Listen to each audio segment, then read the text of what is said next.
Well, Chris, welcome to AFC Rushden Diamonds. It's great to have you with us. How does it feel to become the new Diamonds manager? Yeah, I'm obviously delighted. There's been lots of conversations with the new board. I've been really impressed with them, and I can tell they're hungry, energetic, and they definitely want to help take the club forward. So, yeah, delighted. And what was it that attracted you to join the club? It's obviously a big name in non-league football, given the history of the original club and the rise of the Phoenix club as well. Did that play a part at all? Yeah, I mean, reasonably local, live local to here. The club itself, Andy Peakes did a terrific job. Always got along well with Andy, and it was a club that you sort of looked at, and I always could see myself here at some point. It's kind of bizarre. It's just strange, really. Sort of happened so quickly, so I'm a bit sort of gobsmacked by it all. But I think it's a good club, well supported.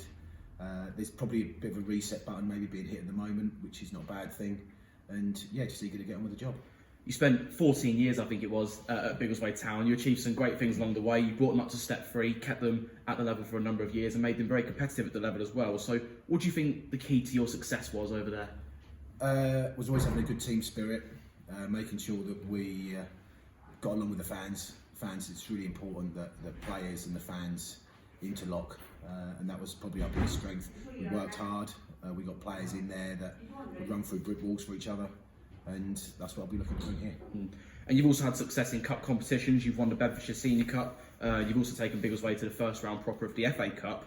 Now, you've just got the league to focus on at Diamonds this season, but how special would it be to take the club on one of those runs in the future? Oh, absolutely. I mean, look, with every footballer at every level has a dream, and to get Rushden into the first round FA Cup would be great. It's a long way off because that's next year, but it's just focusing on getting everything right off the pitch, and then on the pitch it will come.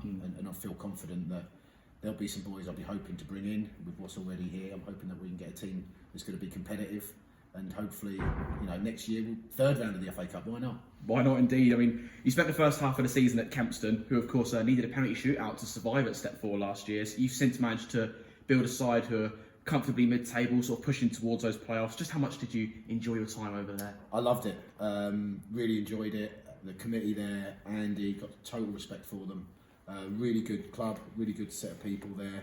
And it was a difficult decision, I'm not going to lie, but coming to Rushden, it just felt right this time. The lights were all aligned, and it just feels like it's the right decision. But Kempston, yeah, we worked really hard pre-season. Obviously, I haven't got that advantage now. Pre-season worked really hard on the existing players and then bringing in new players. But for me, yeah, loved my time there, really enjoyed it, and hopefully I'll go back there again as a supporter.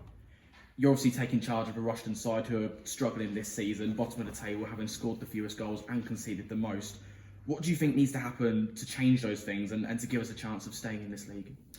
Well, I think I'm trying not to look too far ahead. So in terms of finishing 5th from bottom or 6th from bottom, I think the most important thing we've got to do is get a smile on our faces, get enjoying football, get a link with the supporters, make sure that they can see that the team are running through brick walls for them, working hard for each other. And then what we've got to try and do is just get above the team that are above us.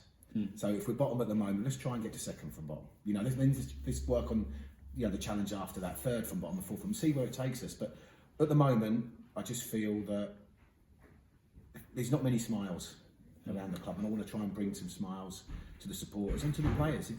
If you enjoy it, you play better, and we've got to start enjoying it, and we've got to play better. The club has had a lot of stability over the years when it comes to management, players, etc. You mentioned Andy Peakes there, of course, he was here for a long time. We seem to have lost that stability in recent times. So how do you go about restoring that and turning the club back in the right direction? Well, it's not going to be easy. We're going to need a bit of time, but I'm hoping that just by getting the right attitude of player through the door, and also the boys that are here, there are some good lads here. I will say that there are some good lads here, but we've just got to make sure that we get I keep using the word connection. The connection's key for the players to connect with the supporters, and if we can get that, then hopefully, success always provides stability, doesn't it? So hopefully we'll be able to get a good competitive team together and win some football matches.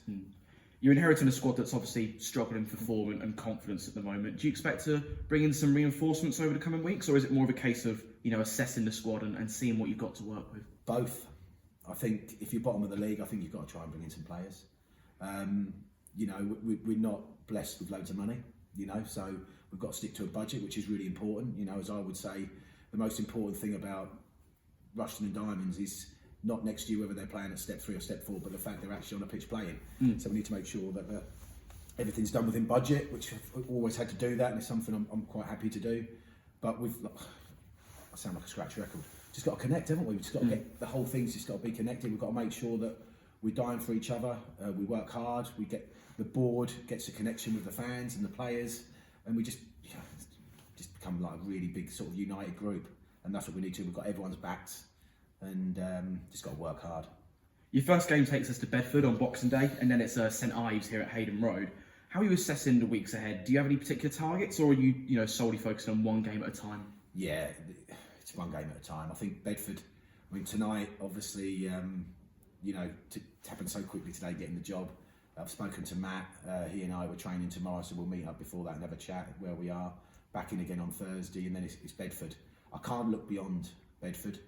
It's going to be a tough game. They got a great result at the weekend, but we've got to start going to places, giving them a tough game, and that's something that we've got to start doing as of Monday. You mentioned Matt there. Is there any particular plans for the Backroom squad? Well, at the moment, Backroom team, I should say. Yeah. At the moment, my boy Kyle will come, and Mickey will come with me, who's with me at Kempston. But at the moment, I'm in no real rush for that because, I look at it at the moment. I've just literally taken the job myself, but I'll make sure that we get it right off the pitch and on the pitch. It's vital. So I've had 1 or 2 discussions, and also at the moment, Matt has been doing a great job as well. So let's watch his space there as well. And just finally, Chris, there'll be a lot of Diamonds fans who are very excited by your appointment. So have you got a message for those supporters as we enter this new chapter? Yeah, just give us as much support as you can. We need it. It's going to be a tough season, but we're going to try and make it enjoyable. And I'll work as hard as I can to get the strongest team that I possibly can. But we're going to need your help. It's as simple as that. Well, thanks for your time, Chris. We really appreciate it. We wish you all the best in your new role. Thank you. Thank you. Thanks.